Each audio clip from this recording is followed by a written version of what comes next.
നമസ്കാരം സുഹൃത്തുക്കളെ. ഇറാന്റെയും ഇസ്രായേലിന്റെയും യുദ്ധം ആസന്നമായിരിക്കുന്നു. നമ്മൾ അതിനെപ്പറ്റിയാണ് ചർച്ച ചെയ്യാൻ പോകുന്നത്. അതിലേക്ക് പോകുന്നതിന് മുമ്പ് തന്നെ ആദ്യമേ ഞാൻ പറയട്ടെ, എൻ്റെ മുമ്പത്തെ വീഡിയോ കണ്ട എല്ലാ പ്രേക്ഷകർക്കും നന്ദി അറിയിക്കുന്നു. മീഡിയ വണ്ണിൽ അടുപ്പുകൂട്ടി ചർച്ചയിൽ മൂന്ന് പേരും ഒരുമിച്ചിരുന്ന് കരഞ്ഞപ്പോൾ പോലും അവർക്ക് കിട്ടാത്തതിൻ്റെ അത്രയും വ്യൂസാണ് എൻ്റെ കഴിഞ്ഞ വീഡിയോയിൽ കിട്ടിയിരിക്കുന്നത്. അത് തെളിയിക്കുന്നത് ഞങ്ങളെപ്പോൾ ഇൻഫ്ലുവൻസേഴ്സിലെ ജേർണലിസം ഇൻഫ്ലുവൻസേഴ്സിന്റെ ഒരു സാധ്യത അല്ലെങ്കിൽ ഞങ്ങളുടെ ഒരു ആവശ്യകത. ഇന്നലെ ശ്രീകണ്ഠൻ നായർ പറയുകയുണ്ടായി, ഇതുപോലുള്ള ഇൻഫ്ലുവൻസേഴ്സ് ചാനലുകൾ പൂട്ടിക്കുമെന്നും. ഞങ്ങൾ പൂട്ടിക്കാനല്ല ഇറങ്ങിയിരിക്കുന്നത്. നിങ്ങളെപ്പോലുള്ള ചാനലുകൾ സത്യം മറച്ചു വെച്ചുകൊണ്ട് ഒരു കൂട്ടരെ മാത്രം സന്തോഷപ്പെടുത്താൻ വേണ്ടി ന്യൂസുകൾ പുറത്തിറക്കുമ്പോൾ ഞങ്ങളെപ്പോലുള്ള ആളുകൾ മനം മടുത്താണ് ഇറങ്ങി തിരിച്ചിരിക്കുന്നത്. ഇപ്പം നാളെ നിങ്ങൾ ഇതേപോലുള്ള വെള്ളം കലർത്താതെ ന്യൂസുകൾ കൊടുത്തു കഴിഞ്ഞാൽ തീർച്ചയായിട്ടും നിങ്ങൾക്ക് തിരിച്ചു വരാം.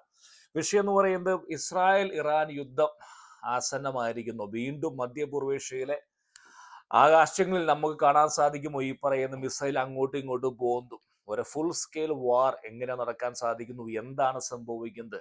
ഇപ്പൊ നാട്ടിലിപ്പോ ഒരുപാട് പേര് ചിന്തിക്കുന്നു, പറയുന്നത് ഒരു കൂട്ടം ആളുകൾ ചിന്തിക്കുന്നത് കുറെ മിസൈലുകൾ ഇങ്ങനെ എടുത്തു വെച്ചിട്ട് കുറെ ഫോട്ടോകൾ പുറത്തു വിടും.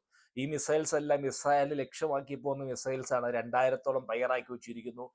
ഈ കാലഘട്ടം 21-ാം നൂറ്റാണ്ടിൽ എന്ന് പറയുന്നത് മിസൈൽ അല്ല തീരുമാനിക്കുന്നത്. It's all about cyber war technology. Technology decide ചെയ്യുന്നു ആരാണ് വിജയിക്കുക എന്നുള്ളത്. അതായത് ഡേറ്റ എത്രയും പെട്ടെന്ന് ഡേറ്റ നമ്മൾ കിട്ടും. അതായത് ഒരു മിസൈൽ അവിടുന്ന് ഹിസ്ബുള്ളോ അല്ലെങ്കിൽ ഹൂതികളോ ഇറാനോ ഒരു മിസൈൽ തൊടുത്ത് വിട്ട് കഴിഞ്ഞാൽ ആ ഡേറ്റ ആ നിമിഷം കിട്ടി ഡിസ്മാൻഡിൽ ചെയ്യാൻ ഡിസിഷൻ അവിടെയാണ് പവർ ഇരിക്കുന്നത്. അതാണ് ഒരു രാജ്യത്തിന്റെ സുരക്ഷയെ പറ്റിയ ടെക്നോളജി.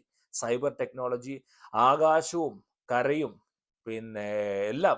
ജലവും എല്ലാം നിയന്ത്രിക്കാൻ കഴിവുള്ളവനാണ് വിജയം. Israel is like preparing. ഇസ്രായേലിന്റെ സ്വഭാവം എന്ന് പറയുന്നത് ഒരുപാട് കാലം അടങ്ങിയിരിക്കാൻ സാധിക്കില്ല. അവനറിയാം അടിച്ചു നിലംപരിശമാക്കി. ജൂണിലാണ് നിലംപരിശമാക്കിയിരിക്കുന്നത്. ഏകദേശം 6 മാസം ആകാൻ പോവുകയാണ്. പയ്യെ പയ്യെ തല പൊന്തി വരികയാണ്. വെള്ളമോ ഇല്ല അവിടെ. ആളുകൾ കുടിക്കാൻ പോലും വെള്ളമില്ല. ആൾക്കാർ മറ്റേ വെള്ളമായിട്ട് പോവുക പല സ്ഥലങ്ങളിലേക്കും. വെള്ളം പോലും ഇല്ല. പക്ഷെ പഴയ പരിപാടി വീണ്ടും ആരംഭിച്ചിരിക്കുകയാണ്. മിസൈലുകൾ ഇങ്ങനെ പൊക്കി വെച്ചിട്ട് ഇസ്രായേൽ ലക്ഷ്യമാക്കി. അത് കാണുന്ന ഒരുപാട് പേര് കേരളത്തിലെ മീഡിയ വൺ പോലുള്ള ചാനലുകൾ അതിനെപ്പറ്റി വീഡിയോ ചെയ്യുന്നു. പക്ഷെ വ്യൂസ് കുറഞ്ഞു വന്നുകൊണ്ടിരിക്കുക. മലയാളികൾ പക്ഷെ ഈ അവരെ കരച്ചിലേക്കാൻ വേണ്ടി കുറെ ആളുകൾ പോകുന്നുണ്ട്. അത് വിടത്തേക്ക്. അപ്പോൾ ആസനമായിരിക്കും ഇസ്രായേൽ മൾട്ടി ഫ്രണ്ട് വാർ എന്ന് പറയുന്ന 4 സ്ഥലങ്ങളിലും യുദ്ധം വന്നാൽ ഹിസ്ബുള്ള ഗാസയെന്നും സിറിയെന്നും ലെബനെന്നും ഇറാനും വന്നാൽ എങ്ങനെയിരിക്കും എന്നുള്ള ട്രെയിനിങ് വെസ്റ്റ് ബാങ്കിൽ ചെയ്തുകൊണ്ടിരിക്കുകയാണ് അവർ. Sending a very clear message. Iran message കൊടുക്കുകയാണ്, നിങ്ങൾ ഇനി അടിക്കാൻ തന്നെയാണ് ഞങ്ങളുടെ പുറപ്പാട്. ഇത് പറയുമ്പോൾ ഇറാന്റെ ഫോറിൻ മിനിസ്റ്റർ യൂറോപ്പിൽ നടന്ന കാല് പിടിക്കുക. ഇതൊന്നും ആരും അറിയില്ല. നിങ്ങൾ ഗൂഗിൾ അടിച്ചു നോക്ക്. യൂറോപ്യൻ യൂണിയൻ രാജ്യങ്ങളോട് പോയി അപേക്ഷിക്കുകയാണ്, ഞങ്ങളെ വെറുതെ വിടണമേ, ഞങ്ങളെ വെറുതെ വിടണമേ എന്ന്. ചൈനയോടും പറഞ്ഞു, റഷ്യയോടും പറഞ്ഞു. റഷ്യ പറഞ്ഞു, ഞങ്ങൾ അല്പം എന്തെങ്കിലും സഹായം ചെയ്യാം, പക്ഷെ മുഴുവൻ സഹായം പ്രതീക്ഷിക്കരുത്. ഇത് പറയുമ്പോൾ Israel is doing a 2 steps politically. അതായത് വെപ്പൺ, അതായത് അവർ sending a very clear message. അവരുടെ KC-134 റീഫ്യൂലിംഗ് പറന്നടക്കുകയാണ്. അവർ ജോർദാനുമായി സംസാരിക്കുന്നു. സേഫ് പാസേജ്, എയർ പാസേജ് വേണം.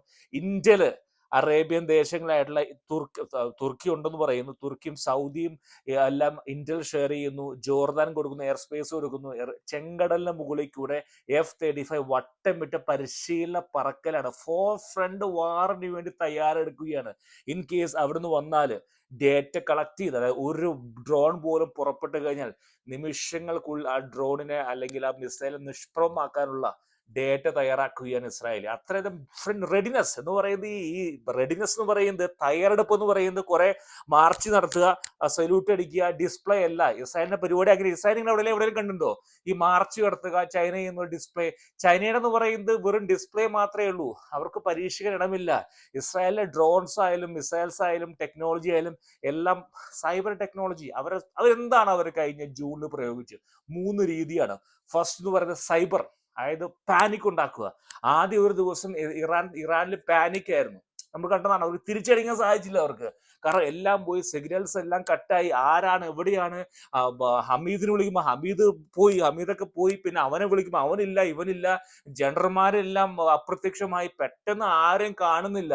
ഇത് ആ പാനിക് ഉണ്ടാക്കും. രണ്ടാമത് എന്താ ചെയ്യാൻ പോകുന്ന വെച്ചാൽ മിനിമം ഡിസ്ട്രക്ഷൻ.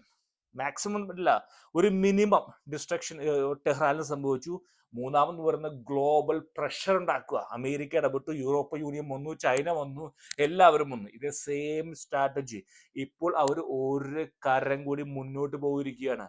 അസ്താന വരെ എത്തിയിരിക്കുകയാണ്. കസാക്കിസ്ഥാൻ എന്നുള്ള മോഡറേറ്റ് മുസ്ലിം ദേശം പോലും എബ്രാഹിം അക്കോർഡിന്റെ ഭാഗമായിരിക്കുകയാണ്. കസാക്കിസ്ഥാൻ എന്ന് പറയുന്നത് വളരെ ഇമ്പോർട്ടൻ്റ് ആണ്. അതായത് റഷ്യയുമായിട്ടും ചൈനയുമായിട്ടും ഇറാനുമായിട്ടും കാസ്പിയൻ സീയുമായിട്ടും ബന്ധപ്പെടുത്തി കിടക്കുന്ന രാജ്യമാണ്. അയൽ രാജ്യം അസർബൈജാനാണ് ഏറ്റവും കൂടുതൽ ദ്രോഹിച്ചിരിക്കുന്നത് ഇറാനെ. അവിടെ നിന്നാണ് ഈ പറയുന്ന സ്പൈകളെല്ലാം മൊസാദൊക്കെ കയറിക്കൂടിയത്. ഇപ്പോൾ കസാക്കിസ്ഥാനും, അതായത് ഇറാന് സെൻഡ് ചെയ്യുന്ന മെസ്സേജ് എന്ന് പറഞ്ഞാൽ പടിവാദിക്കൽ വരെ എത്തിയുമല്ലേ. ആയുധപരമായിട്ട്, അതായത് ഡിഫൻസ് പരമായിട്ട് അവിടെ അവർ ഡ്രിൽസ് നടത്തുന്നു. പൊളിറ്റിക്കലി അവർ തൊട്ടടുത്ത് തിരിക്കുകയാണ്. അതായത് മോഡറേറ്റ് ദേശമായിട്ടുള്ള മുസ്ലിം ദേശമല്ല കസാക്കിസ്ഥാൻ വരെ കൈയോടുത്തിരിക്കുകയാണ്. എന്താണ് തിരിച്ചു കിട്ടാൻ പോകുന്ന കസാക്കിസ്ഥാൻ എന്ന് പറയുന്ന എനർജിയിൽ അവർക്ക് സമ്പുഷ്ടമായ രാജ്യമാണ്. എല്ലാം ഉണ്ട്, എണ്ണയുണ്ട്, എല്ലാ സംഭവങ്ങളുണ്ട്. പക്ഷേ ടെക്നോളജി ഇല്ല, വിവരമില്ല. ഇസ്രായേൽ അവരെ ടെക്നോളജികൾ കൊടുക്കാൻ പോവുകയാണ്. അവർക്ക് സെക്യൂരിറ്റി കൊടുക്കാൻ പോകുന്നു, ടെക്നോളജി കൊടുക്കാൻ പോകുന്നു. അപ്പൊ അവർ കൈ കൊടുത്തിരിക്കുകയാണ്. അതായത് ഇറാന്റെ മെസ്സേജ് തൊട്ടടുത്തിരിക്കുകയാണ്. ഇനി ഈ പരിപാടിയോ മുന്നോട്ട് പോയി ഈ യുദ്ധം എന്ന് പറയുന്നത്, നിങ്ങൾ മീഡിയക്കാർ പറയുമായിരിക്കും മിസൈൽസ് അയക്കുന്നതിനല്ല, റെഡിനെസ്, തയ്യാറെടുക്കുക, മുക്കിക്കൊല്ലുക, ശ്വാസം മുക്കിക്കൊല്ലുക. അഥവാ ഇൻ കേസ് വന്നാൽ പോലും തയ്യാറെടുക്കുന്ന രീതി കണ്ടോ. അതായത് മാധ്യമങ്ങളൊക്കെ മുഴുവൻ വിളിച്ചു വരുത്തി വെസ്റ്റ് ബാങ്കിൽ വൺ പ്രിപ്പറേഷൻ, ഡ്രോൺ വന്ന് എങ്ങനെയാന്നൊക്കെ.